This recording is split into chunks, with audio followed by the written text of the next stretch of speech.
Good evening, everyone, and welcome back. Before we dive into tonight's stories, I want to take a moment to acknowledge something that matters far more than any tale we could ever tell. One of our most beloved community members, Scooby, has recently gone through a deeply painful personal tragedy. If you're here in the comments tonight, I hope you'll join me in sending her all the warmth, love, and support that she so deserves. Scooby, please know that this community is behind you completely, and we are here for you in whatever way you need us. And to Maltz Mike, we are thinking of you as well, and we sincerely hope your recovery is going smoothly and that you're back on your feet very soon. Now, settle in, get comfortable, pull that blanket a little closer, and let the darkness take hold. Tonight, we have stories that will stay with you long after the lights go out. But first, let me set the scene for you properly, because this first story deserves a little background. I grew up in a small town called Luther, Michigan, right in the heart of Manistee Forest. And when I say small, I mean truly, deeply small. We are talking about a population of roughly 300 people. 300 souls tucked away in the middle of all that dense, ancient woodland, surrounded by trees that had been standing long before any of us were born. It was the kind of place where everybody knew everybody, where the sound of a passing car on the road was enough to make you look up from what you were doing, and where the idea of a stranger wandering through was not just unusual, it was almost impossible. I was living with my grandfather at the time, and the two of us shared a small, modest one-bedroom cabin that he had built himself, deep in the woods with his own two hands. To even reach our home, you had to turn off the main road and drive down a 2-mile dirt two-track, a narrow rutted path barely wide enough for a single vehicle, winding through thick trees and dense undergrowth that pressed in on both sides. There were no signs pointing the way, no visible landmarks to guide you, and no reason in the world for anyone who didn't already know us to find themselves at the end of that path. Unless you were family, or you knew my grandfather personally, there was simply no way a stranger was going to wander accidentally into our front yard. The forest made sure of that. The isolation made sure of that. So now that you have the picture clearly in your mind, a tiny cabin, deep in the Michigan woods, at the end of a 2-mile dirt track, with nothing but darkness and trees in every direction, let me tell you what happened there. I must have been around 7 or 8 years old at the time. Because the cabin was so small, I didn't have a proper bedroom of my own. My sleeping space was actually the living room. And set into the front wall of that living room was a large window, a wide, open pane of glass that looked out over the front area of the property. During daylight hours, that window gave you a clear view of the driveway, the old shed, my grandfather's collection of project cars and trucks, and all the various pieces of farm equipment he kept scattered around the yard. It was a perfectly ordinary view by day. But at night, everything beyond that glass simply ceased to exist. I'm not exaggerating when I say it was pitch black out there. It was the kind of darkness that swallows everything whole, the kind you only find deep in the countryside, far from any town or streetlight, where there is nothing between you and the stars except miles and miles of unbroken forest. It was as though someone had draped a heavy, dark blanket over the entire world outside that window. My bed was pushed right up against that window. I slept literally inches from the glass each and every night. And because space inside the cabin was limited, my usual habit was to curl up on my side with my back facing the window, so that I was looking inward toward the warmth and the glow of the fireplace, and away from that vast blackness outside. I was a heavy sleeper as a child. Once I went out, I was out for the night. My grandfather had a set routine. Most evenings, after he tucked me in and said good night, he would settle into his chair by the fire and read his Bible by the light of a lamp. He'd sit there quietly, turning pages in the stillness, and most nights he would stay in that chair reading until he was sure I had drifted off, and only then would he make his way to his own room to sleep. That particular night was no different. He got me settled, took his seat, opened his Bible, and I slowly, peacefully fell asleep to the quiet crackle of the fire. I must have been sleeping for 3 or 4 hours when something pulled me awake. My grandfather had dozed off in his chair, which happened occasionally, and I was aware of a dull ache in my back from lying in the same position for too long. Naturally, I shifted. I rolled over onto my other side. And suddenly, I was facing the window. I was just about to let my eyes fall closed again, already half drifting back towards sleep, when I saw it. Or rather, when I saw him. Standing right there, on the other side of the glass, was the dark silhouette of a man. Now, you have to understand, it was already pitch black outside. There was no light source out there whatsoever. Which meant that for me to be able to make out a human shape at all, that person would have had to be standing with their face nearly pressed against the glass. Inches away. On the other side of the very window I was sleeping against. At first, I told myself I was imagining it. I blinked once, twice, 3 times. The shape was still there. I lay completely motionless, every muscle in my small body frozen. I thought, maybe if I don't move, if I don't react, whoever this is will think I'm asleep and just walk away. I held on to that hope with everything I had. But the shadow didn't leave. As my eyes adjusted to the darkness, the shape became clearer, more defined. I could make out the outline of a man, a grown man, with the rough shadow of stubble along his jaw, standing so close to the glass that he might as well have been inside with me. And then, slowly, deliberately, he bent his face down until it was level with mine. He was looking directly at me. Right into my eyes. I came apart. The fear that moved through me in that moment was unlike anything I had ever felt before or have felt since. I began to cry, not softly, but with the full, shaking, uncontrollable sobs of a terrified child. My whole body was trembling, and the sound of my crying cut through the quiet of the cabin. My grandfather startled awake in his chair.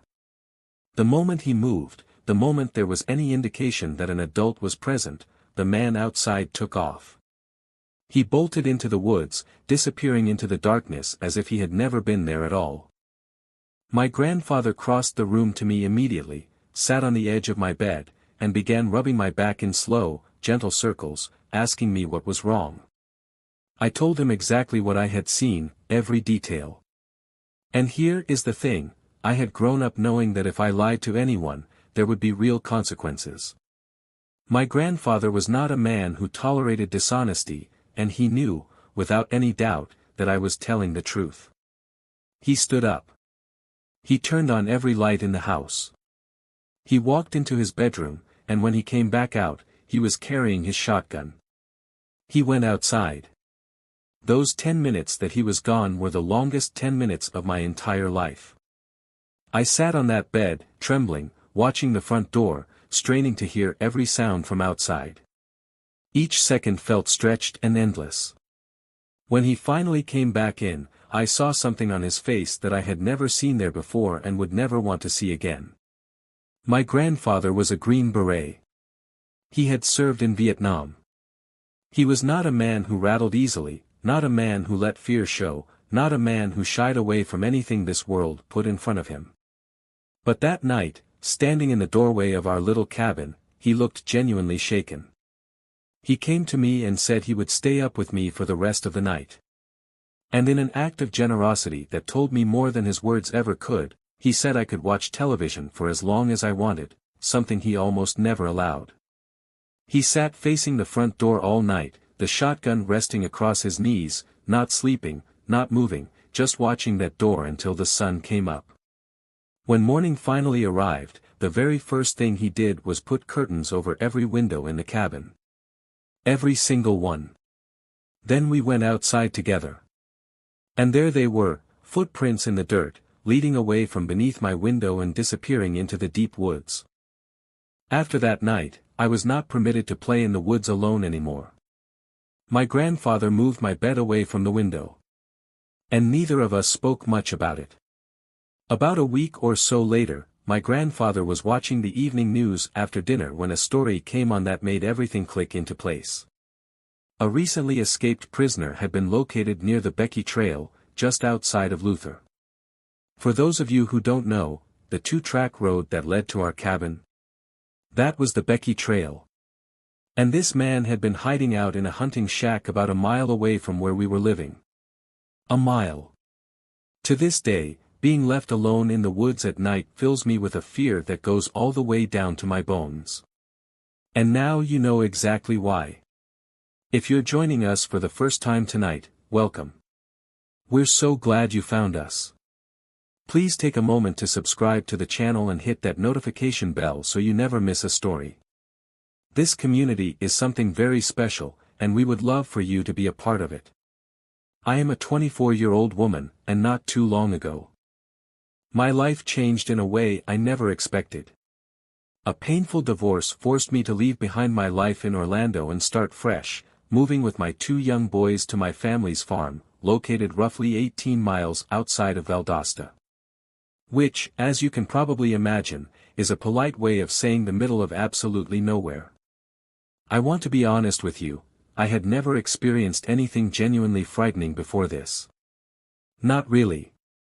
And when we first made that move, I actually believed we were stepping into something simpler and quieter. A slower pace of life. A softer chapter. I needed that, and I thought that is what we were getting. The house itself had been in my family for years, but it had not been well cared for. It was an enormous, aging farmhouse, 8 bedrooms spread across a layout that felt more like a small institution than a home, plus a separate mother-in-law suite sitting off to one side. Most of the rooms were untouched, dusty, and in serious need of repair. When we first arrived, only 2 rooms were truly livable. Over the following 9 months, we worked through the rest slowly and steadily, cleaning, patching, painting, and doing our best to breathe life back into those old walls. The house was built in a wide U-shape, with an open courtyard sitting in the center of that curve. I had chosen a bedroom that faced inward toward that enclosed outdoor space, reasoning that it would feel safer, contained, protected, less exposed to whatever lay beyond the property. It seemed like the sensible choice. One of the first people to welcome us was a neighbor from across the street named Jay. He was middle-aged, plain-spoken, and immediately generous with his time. One of the first things he helped us with was fencing in that central courtyard so my boys could play outside without wandering off into the surrounding fields. At the time, that gesture meant the world to me. I remember thinking I would never be able to repay that kind of neighborly kindness. From that point on, Jay became a regular presence in our daily lives. He would appear almost every day, usually under the pretense of tending to his animals across the road, offering help with whatever needed fixing, repairs, tools, yard work, anything we needed. He refused payment almost every time. He would wave off any attempt I made to thank him properly, brush aside any offer of money or compensation, and he never once gave me a reason, at least not on the surface, to feel anything other than grateful. Because the house sat far back from the road, and because my bedroom window looked out over that fenced interior courtyard, it simply never occurred to me that anyone might be watching. I didn't put up curtains in my bedroom. I didn't cover the bathroom window. The idea seemed completely unnecessary. We were surrounded by open farmland. We were secluded. We were safe. That belief began to crack the day my son said something seemingly small, something I almost let slip right by me. One afternoon, my oldest was playing under the carport when Jay pulled into the driveway to take a look at something on my car. And before Jay had even made it over to where I was standing, my son looked up casually and said, "I saw him under our window last night." I paused. But then I brushed it off. I convinced myself the boy must have spotted Jay near the property line by the horse pasture, a spot visible from the kitchen window.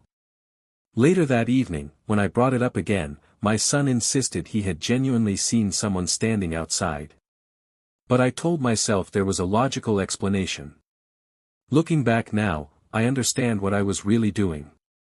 I had already built a version of Jay in my mind, a safe, reliable, generous neighbor, and I was not willing to let anything disturb that image. So I ignored what didn't fit. Other things began happening, too. Each incident felt slightly odd on its own, but not alarming enough to trigger real concern, not when I was so determined to explain everything away. One day I came home to find my favorite candy in the refrigerator. My mother mentioned she must have mentioned it to Jay in passing. Then, for several weeks in a row, a bouquet of flowers appeared every Friday from an anonymous sender. I assumed it was my ex-husband or my boyfriend at the time, but neither of them would admit to sending them. My boyfriend even joked, half laughing, that maybe it was Jay. And I laughed too, because the idea seemed so completely ridiculous. I wasn't ready to let it be anything other than ridiculous. Then one afternoon I came home to find Jay underneath my car in the carport, working on the air suspension while my mother kept an eye on the boys. He said he had found the problem and asked if I wanted to take a look. I leaned over the hood to see what he was showing me. And when I turned back around, I noticed he was holding an old flip phone, one of those early camera models. I made a light-hearted comment about how outdated it looked, and he just smiled. That evening, my mother pulled me aside and said she thought she had seen him take a photograph of me in that moment. I dismissed it on the spot. It sounded paranoid. It didn't fit the story I was telling myself. So I let it go. A few weeks later, everything changed. I was out in the courtyard, mowing the grass that had grown wild and overgrown, working my way along the fence line. As I passed near my bedroom window, I glanced down and my stomach simply fell through the floor. Sitting on the ground just below my bedroom window, and below my bathroom window, were cinder blocks. Arranged in a neat, deliberate stack. Positioned exactly like steps. They had not been there before. I knew that with absolute certainty. And I knew, in that same moment, with a clarity that moved through me like cold water, exactly what they had been placed there for. Every excuse I had made. Every moment I had brushed aside. Every red flag I had quietly buried under layers of reassurance, all of it collapsed at once. I called my friend and neighbor Josh immediately. He arrived within minutes, took one look at the cinder blocks, and didn't hesitate. He ran home, returned with a trail camera, and mounted it directly to a tree facing my windows. It was still the middle of the afternoon, around 3 o'clock, but neither of us felt comfortable waiting until dark. That evening, just after 6, I pulled into the driveway with my boys and began unloading the car. And then I realized someone was standing behind me. I spun around, startled, and there was Jay. Smiling easily, telling me he hadn't meant to scare me. He mentioned, almost as an aside, that he had heard my mother was out of town. I already knew he knew that, in a small town, between neighborhood gossip and social media, that kind of information travels fast. But hearing him say it out loud sent a chill crawling across my skin. He told me to call him if I needed anything, especially, he said, if I got scared. I kept my face calm, nodded, thanked him, and got my boys inside. Later that night, after my children had fallen asleep in my bed, I went to my mother's room to unwind, watching television and exchanging texts with my ex about the boys. At exactly 9 o'clock and 2 minutes, my phone rang. It was Josh. His voice was tightly controlled, but urgent. The first thing he asked was whether my boyfriend was at the house. When I said no, he told me there was a man standing outside my window right now, and that the trail camera had already captured him. The cold that moved through me in that moment was total. Josh told me not to panic. He said he was already in his truck and driving over, and that I needed to move, quietly, to the opposite side of the house and meet him there. I hung up, forced my hands to stop shaking, and walked as steadily as I could to my bedroom where my boys lay sleeping. I gathered them up, both of them, and I walked back into the hallway. And then I ran. I ran through that house as fast as I could carry them, out the other end, and straight to Josh's truck. We stayed there, locked inside, until the police arrived. The trail camera had captured images at 9:02, 9:22, and 9:30. He had been standing outside my window for nearly 30 minutes. Waiting. Behind the house, a wide produce field stretched into the distance, with a narrow tractor path running along its edge. When officers searched that area, they found clear evidence of where a vehicle had been parked regularly, but the man was already gone, of course. I showed them the photographs from the camera and identified Jay without hesitation. He was arrested at 2 o'clock in the morning. When they searched his phone, they found 9 months' worth of images. Hundreds of photographs. Images of me mowing the courtyard. Playing with my children. Standing at the kitchen counter. Inside my bathroom. Sleeping in my own bed. 9 months of moments I had believed were private. 9 months of moments he had stolen from me through glass I had never thought to cover, because I had trusted him completely and never imagined I needed to. The photograph that stayed with me the most was the one taken while I was leaning over the hood of the car. He hadn't been showing me a repair.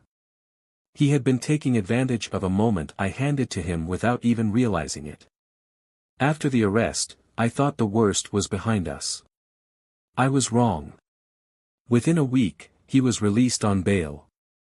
And not long after that, he walked into the post office where my mother worked, calm as you please, and told her he had found my dog, Ollie, dead, shot in the head, and that he had already buried him for me. He said it so casually, almost as though he expected her to thank him. Ollie had loved Jay. Over those 9 months, Jay had spent real time earning that little dog's trust, bringing him treats. Carrying him around, taking him along when he went to feed the animals. Ollie would run to him without hesitation, jump straight into his arms, tail going, tongue out. He trusted him completely. Thinking about those final moments, about what my dog must have felt, trusting and confused, and what Jay did, makes me feel sick in a way that doesn't go away. Police searched Jay's property and found where Ollie had been buried, carefully covered with concrete and a stone. Jay was charged again, this time with animal cruelty, added to the growing list of everything else. And despite all of it, the stalking, the trespassing, the voyeurism, the hundreds of photographs, the killing of my dog, the sentence handed down was 5 years of probation and a restraining order. The community did what it could. Word spread quickly, as it always does in a small town, and people turned their backs on him, shaming him publicly, cutting him off, making it clear he was not welcome in local spaces. But none of that changed the most important fact: he still lived directly across the street. I stayed for 3 more months. My friends took turns sleeping at the house. They made sure I had protection and that I knew how to use it. But the feeling of being watched, that constant, crawling sense of unseen eyes, never left me. Not for a single day. Not for a single night. Eventually, I packed up everything, loaded my boys into the car, and drove to Fort Walton Beach.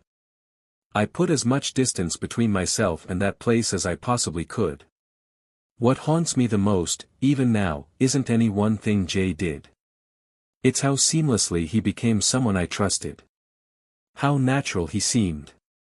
How completely ordinary and even kind he appeared while he was quietly, methodically invading every corner of my life. And it makes me wonder, how many women are in situations like mine right now? Brushing things off. Making excuses. Trusting the version of a person they want to believe in. Trust your instincts. Please. If something feels off, it is worth paying attention to. If any part of this story resonates with you, if you've ever had an experience that made you question someone you thought you could trust, please share your thoughts in the comments below. You are not alone, and this community is a safe space to speak. This next story takes us back to 1982, a stretch of early winter in rural Maine that felt colder and quieter than usual, even by Maine standards. My cousin and I had been planning a hunting trip north for months. We were heading up on the Canadian Pacific Railway during the first week of deer season. Back then, the season opened earlier above the tracks than it did further south, which was part of the appeal. Beyond the hunting itself, there was the simple, uncomplicated pleasure of getting away from everything. Getting deep into the woods. Sitting with the silence and the wind and the occasional distant sound of a train moving through the wilderness. We had been looking forward to it for a long time. We were driving along a long, isolated road that stretched between Bingham and Abbott, a roughly 25-mile corridor that felt entirely cut off from the rest of the world. No houses. No gas stations. No signs of life in any direction for as far as the eye could see. It was still dark when we set out that morning, and the road ahead was nothing but our headlights and blackness. About halfway through that stretch, we spotted something ahead of us that stopped both of us cold. There was a narrow beam of light rising straight up from the center of the road. Not sweeping, not moving, just a thin, perfectly vertical column of white light pointing directly into the night sky. At first, neither of us even registered it as a flashlight, because the positioning was so precise, so deliberate, so completely upright, that it looked almost arranged, like something placed there on purpose for someone to find. As we got closer, we realized that's exactly what it was. A flashlight, sitting upright in the middle of the road, its beam aimed straight up at the sky like a signal. My cousin slowed the truck, curiosity pulling at him, and said he was going to stop and get out to pick it up. Something inside me immediately recoiled. I can't fully describe it. It wasn't just that it was strange to find a flashlight out here in the middle of nowhere. It was the way it looked. Too deliberate. Too perfectly placed. Like bait. I told him not to stop the truck. I said if he really wanted the flashlight, I could open the passenger door and lean out to grab it as we rolled slowly past, but we were not going to stop. Not fully. Not out here. He thought about it for a moment and then agreed, probably sensing something of the same unease that I was feeling, even if he didn't say it out loud. We eased forward. I braced one hand against the door frame, leaned out into the cold air as we rolled slowly past. Reached down, and grabbed the flashlight in one clean motion. The second it was in my hand, I pulled the door shut and my cousin pressed the accelerator. And that is when we saw them. Almost immediately, within seconds of us passing that spot, lights began appearing on both sides of the road behind us. Not one or two, but several. Scattered along the tree line on either side, where moments before there had been nothing whatsoever, just impenetrable darkness and silent woods. I turned around in my seat and looked back through the rear window. There were people standing on both sides of the road. Partially visible between the trees, each one holding a light of their own. They had been there the entire time, hidden in the darkness of the forest, completely invisible until the moment we passed the flashlight in the road. My cousin slowed almost involuntarily, barely able to believe what he was seeing. We both stared back at them. None of them moved toward the road. None of them called out or tried to flag us down.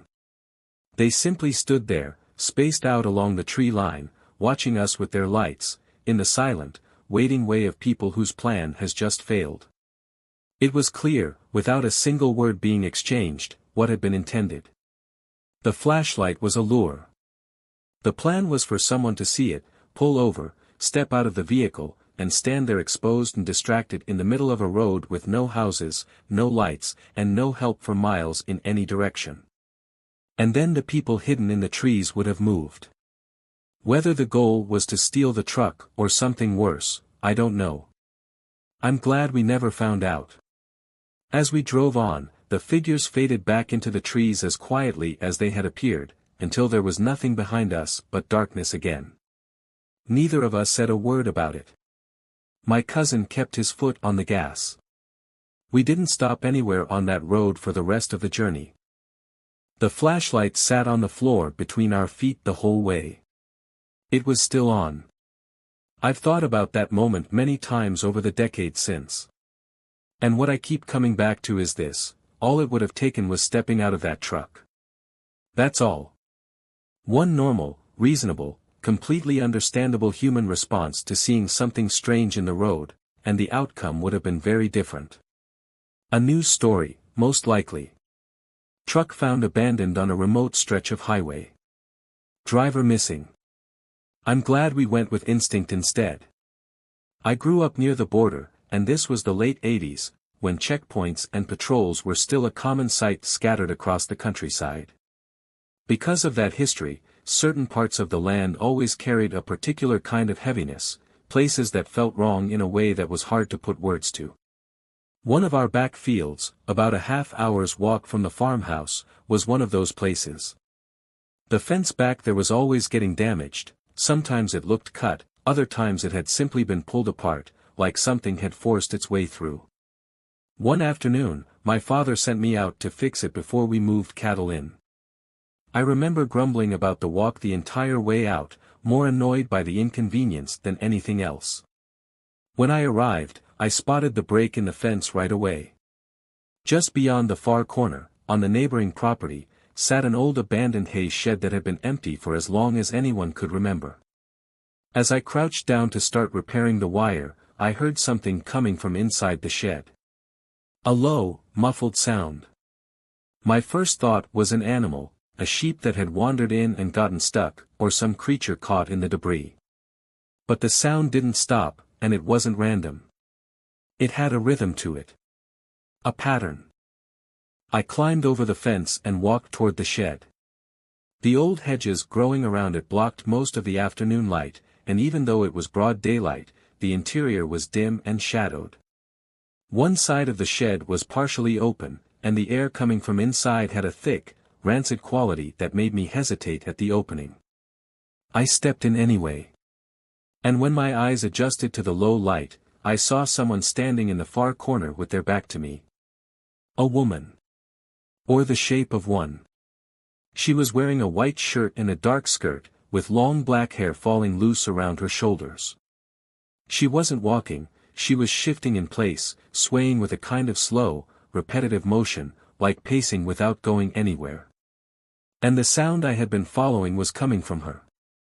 This low, continuous mumbling that rose and fell without ever quite forming words. I stopped breathing. I had this immediate, overwhelming feeling that I had stumbled into something I was never meant to witness. That I had crossed a threshold I had no right to cross. I stood there frozen, unable to speak, unable to move, just staring. Then the mumbling stopped. The movement stopped. And in the silence that followed, I knew, without her turning around, without any visible sign, that she was aware of me. I ran. I don't remember climbing back over the fence. I only remember being on the other side, legs moving, heart hammering, not stopping until I reached the farmhouse. My father didn't believe me at first. He said it was my imagination, that I had worked myself up over nothing. But I must have looked as shaken as I felt, because after a while he agreed to come back with me. He brought a flashlight and a hammer, and we walked all the way back up together. The shed was empty. Of course it was. No sign of anyone. No movement, no sound. But when my father swept the flashlight beam across the dirt floor, we both saw what was there. Not footprints. Hoof prints. Deep impressions pressed into the dirt, as though something had been standing in that exact spot for a very, very long time. We left without saying much. My father was quiet the whole walk back, and he has stayed quiet about it ever since. To this day, whenever I bring it up, he insists there was nothing there. My grandmother, on the other hand, had a different opinion. She said it could have been a banshee. I have never gone back to that field. My girlfriend and I did a 2-week road trip last year, camping and hiking the whole way through, just the two of us, both in our 20s, out on the open road with nothing but backpacks and good intentions. We pulled into one free campsite in the middle of nowhere on the second or third day. There was nobody else there when we arrived, which wasn't unusual, it happened fairly often on that kind of trip. We took the first available spot, set up our camp and started cooking dinner in the late afternoon quiet. About 20 minutes in, another couple pulled in. They drove slowly past us and headed toward the back of the campground. We didn't think anything of it, didn't even look up for more than a moment. But about 20 minutes after that, they came back. They pulled up alongside us and flagged me down. The woman was clearly trying to appear calm, but something behind her eyes wasn't quite managing it. She asked if we had been back there, to the rear of the campground. I said no. She told me it looked like a massacre back there. Bones everywhere. Some scattered, some still mostly intact. She asked whether they could take the empty spot right next to us. Of course, I said. And honestly, for a brief moment, it felt reassuring to have another pair of people nearby. They stayed exactly 2 minutes. Looked around, said nothing, got back in their car, and drove away without another word. I walked over to my friend and told her what the woman had said. And as I was telling her, we both looked down at almost the same moment and noticed something lying right there at our feet, a large femur bone, half sunk into the dirt. It was old-looking, almost certainly animal, probably from a cow. But still. And here is the part that I still shake my head at now. Instead of treating that as the very clear sign to leave that it obviously was, we decided to go investigate. About 100 yards back through the winding campsite path, we found it. The bones were everywhere, some scattered across the ground in pieces, others still mostly in their original shape. There was a pile of what looked like fox fur. A deer body still half enclosed in a trash bag.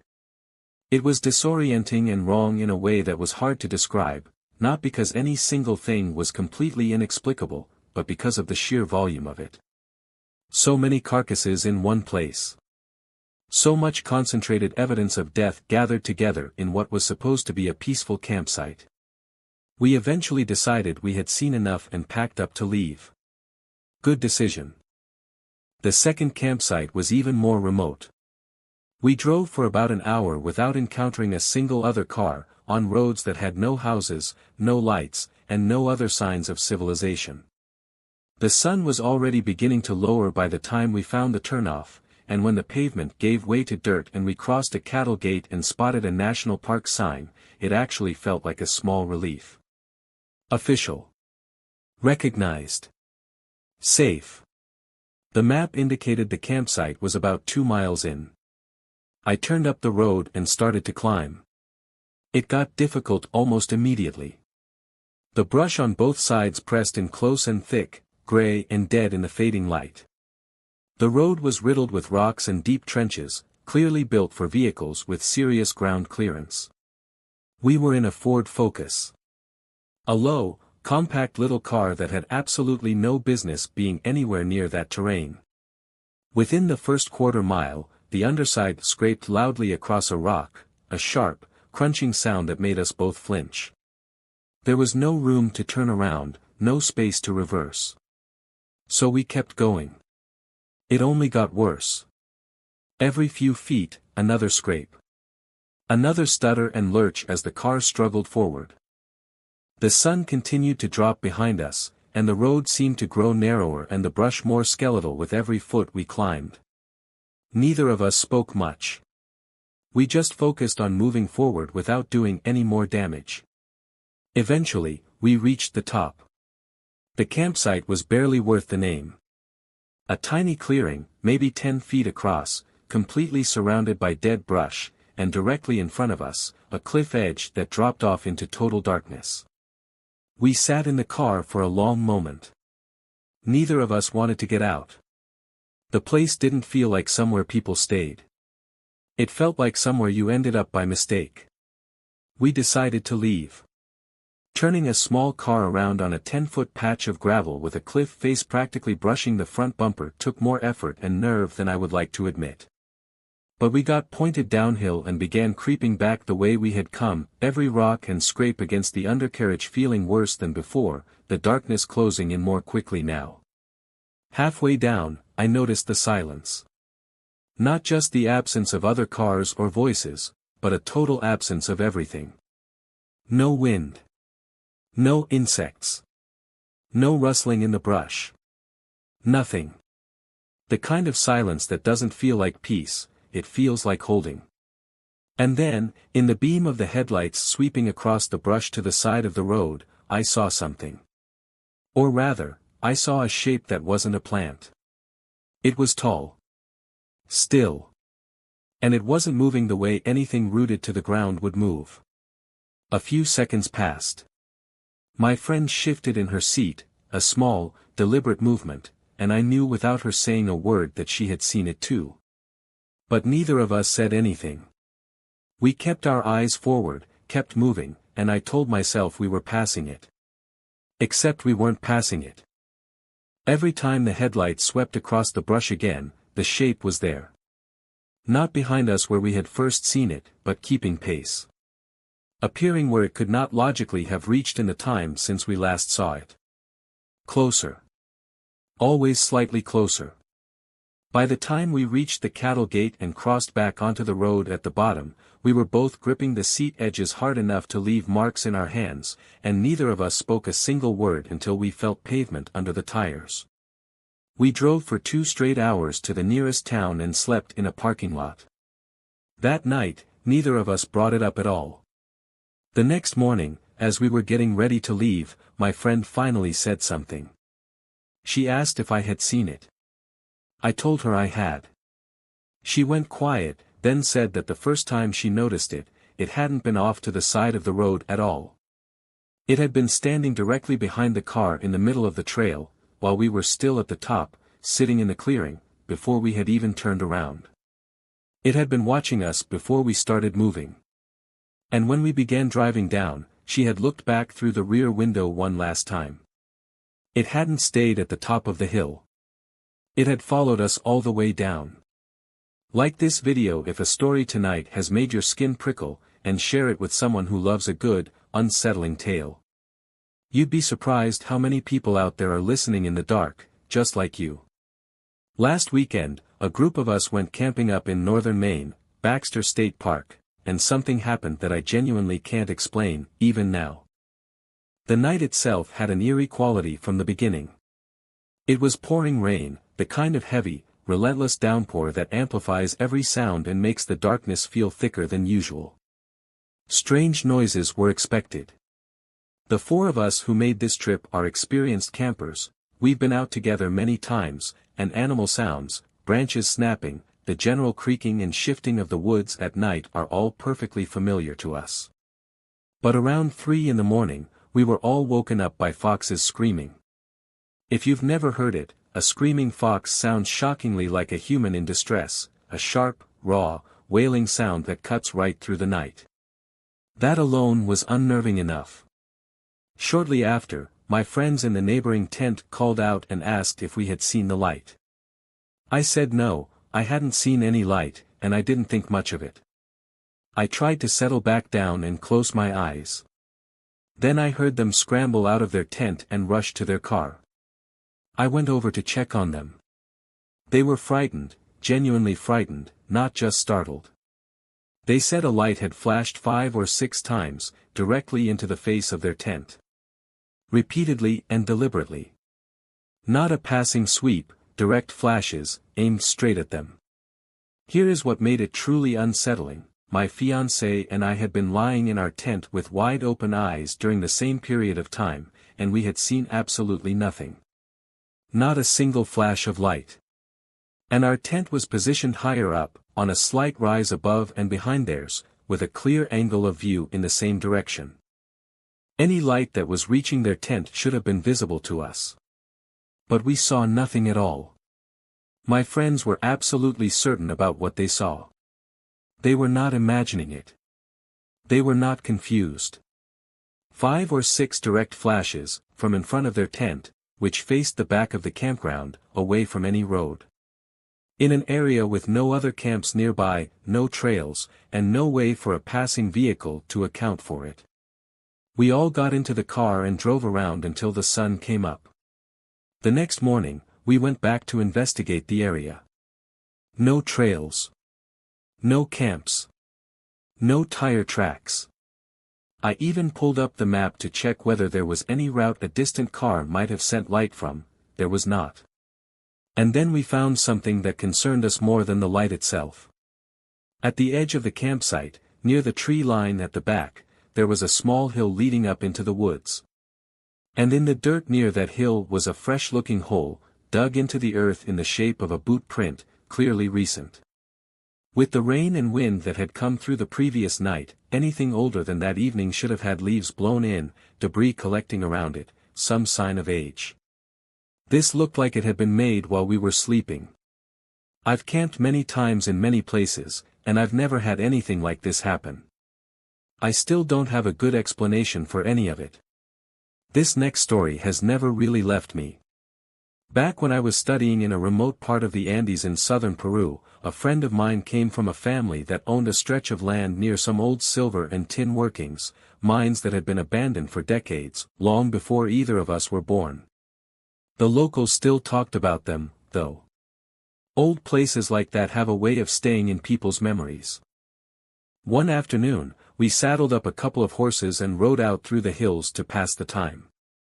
The terrain in that region is all dry grass and scattered rock, wide and open and empty, with no other people for miles in any direction. Eventually, we spotted a ridge that looked like it would offer a good view of the valley below and rode up toward it. That's when we found the mine. It wasn't marked or fenced off in any way. Just a jagged opening in the earth, half hidden by collapsed stone and overgrown brush. It turned out there were actually several entry points. And being young and curious, we went inside. The interior branched into a network of narrow tunnels and uneven chambers. Some passages dropped away into darkness. Others curved out of sight. We were exploring, picking our way through the different sections, until we reached one particular passage at the back. The ground opened up at the end of it. To the left was a vertical shaft, at least 40 meters straight down. Even with our limited light, we couldn't quite see the bottom. To the right was a shallow pit filled with loose stones and rubble. And lying half buried in those rocks was a figure. A rough, crude human shape made from strips of clear plastic, wound tightly together into the form of a person. It was shaped clearly enough to be recognizable, unmistakably human in its outline. Around its waist was tied a strip of blue fabric, the kind that looked as though it had been torn from a miner's uniform. I had grown up aware of stories from the Quechua-speaking people of the region, stories about offerings, about things left behind in places where people had suffered. I can't say I fully believed in all of it. But standing in that dim, cold tunnel, looking down at that effigy in the pit, something moved through me that I couldn't quite rationalize away. I left it entirely untouched, climbed out of the pit as quickly as I could, nearly losing my footing on the loose rock in my haste.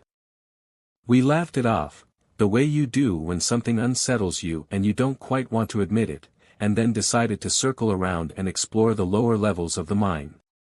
There was another entrance further down the hillside leading to the base of that same vertical shaft. Getting there took longer than expected. By the time we found the lower opening and followed the tunnel inside, the light was already beginning to fade outside. The air was noticeably colder down here, and we moved carefully along the passage until it opened into a wider chamber. And then we understood where we were. We were standing directly at the bottom of the shaft. And spread across the floor beneath it was a large, dark stain, wide and deep and soaked into the rock. Even in the low light, it was obvious this was not simply discoloration from moisture or minerals. It covered an area roughly 2 meters across and had been absorbed deeply into the stone. Around the edges of the stain were scraps of blue fabric, similar to the strip tied around the effigy above. And scattered among them were bones. Not a complete skeleton, just fragments, partially buried in the dust, recognizable enough to be unmistakable.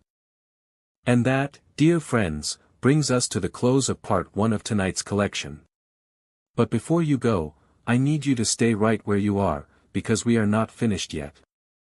Not even close. What you have heard tonight is only the first half of this journey. The stories that are still waiting for you in part 2, they are the ones that stayed with me the longest. The ones that made me sit quietly afterward and stare at the wall for a while.